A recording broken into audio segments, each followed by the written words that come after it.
No i można powiedzieć, że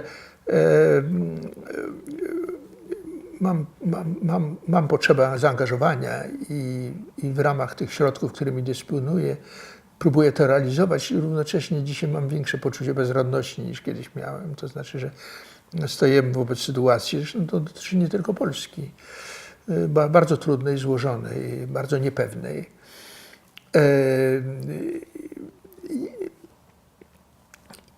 Ja nie mam problemu z wyborem moralnym, to znaczy, że uważam, że zagrożone są pewne normy demokratyczne, normy państwa prawa i że trzeba ich bronić.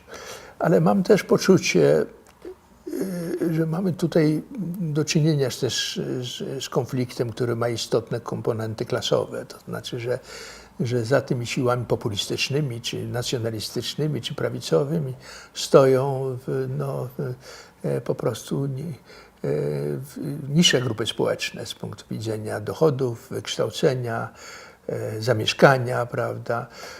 To dotyczy Polski, to dotyczy Stanów Zjednoczonych, to dotyczyło Brexitu Wielkiej Brytanii, to dotyczyło Francji, prawda, w czasie wyborów.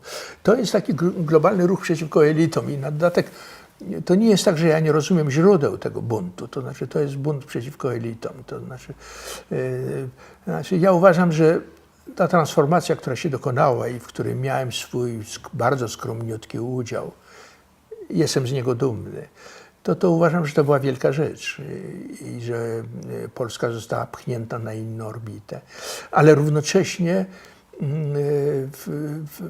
że się nie doceniało i do dzisiaj nie widzi się często tych związków przyczynowo-skutkowych, że to prowadziło do alienacji dużej części społeczeństwa tego niższego. Nawet jeżeli ta część społeczeństwa właśnie z tych grup społecznych niższych, nawet jeżeli uważa, że to były pozytywne zmiany, a ponad 80% Polaków uważa, pozytywnie ocenia swoją sytuację i większość pozytywnie ocenia transformację, to równocześnie oni nigdy nie wybaczą tym, którzy im zaaplikowali ten strach, to poczucie upokorzenia, degradacji społecznej, bo to często bezrobocie sięgało nawet ponad 20%, prawda?